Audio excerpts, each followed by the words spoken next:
السلام علیکم ورحمۃ اللہ وبرکاتہ۔ ایک خاوند نے اپنی بیوی کو پہلی ملاقات میں یہ نصیحت کی کہ 4 باتوں کا خیال رکھنا۔ پہلی بات یہ کہ مجھے آپ سے بہت محبت ہے، اس لیے میں نے آپ کو بیوی کے طور پر پسند کیا۔ اگر آپ مجھے اچھی نہ لگتیں تو میں نکاح کے ذریعے آپ کو گھر ہی نہ لاتا۔ آپ کو بیوی بنا کر گھر لانا اس بات کا ثبوت ہے کہ مجھے آپ سے محبت ہے۔ تاہم میں انسان ہوں، فرشتہ نہیں ہوں۔ اگر کسی وقت میں غلطی کر بیٹھوں تو تم اس سے چشم پوشی کر لینا، چھوٹی موٹی کوتاہیوں کو نظر انداز کر دینا، اور دوسری بات یہ کہ مجھے ڈھول کی طرح نہ بجانا۔ بیوی نے کہا، کیا مطلب؟ اس نے کہا، جب بالفرض اگر میں غصے میں ہوں تو میرے سامنے اس وقت جواب نہ دینا۔ مرد غصے میں جب کچھ کہہ رہا ہو اور آگے سے عورت کی بھی زبان چل رہی ہو تو یہ چیز بہت خطرناک ہوتی ہے۔ اگر مرد غصے میں ہے تو عورت اوائڈ کر جائے، اور بالفرض عورت غصے میں ہے تو مرد اوائڈ کر جائے۔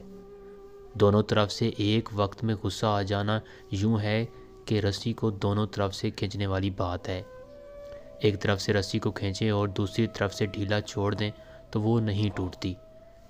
اگر دونوں طرف سے کھینچیں تو پھر کچ پڑنے سے وہ رسی ٹوٹ جاتی ہے۔ تیسری نصیحت یہ ہے کہ دیکھنا مجھ سے راز و نیاز کی ہر بات کرنا، مگر لوگوں کے شکوے اور شکایتیں نہ کرنا، چونکہ اکثر اوقات میاں بیوی آپس میں تو بہت اچھا وقت گزار لیتے ہیں، مگر نند کی باتیں، ساس کی باتیں، فلاں کی باتیں یہ زندگی کے اندر زہر گھول دیتی ہیں۔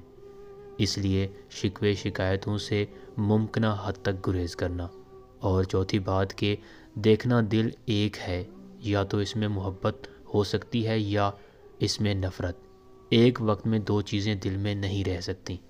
اگر خلاف اصول میری کوئی بات بری لگے تو دل میں نہ رکھنا، مجھ سے جائز طریقے سے بات کرنا، کیونکہ بات دل میں رکھنے سے انسان شیطان کے وسوسوں کا شکار ہو کر دل میں نفرتیں گھولتا ہے اور تعلقات خراب ہو کر زندگی کا رخ بدل دیتے ہیں۔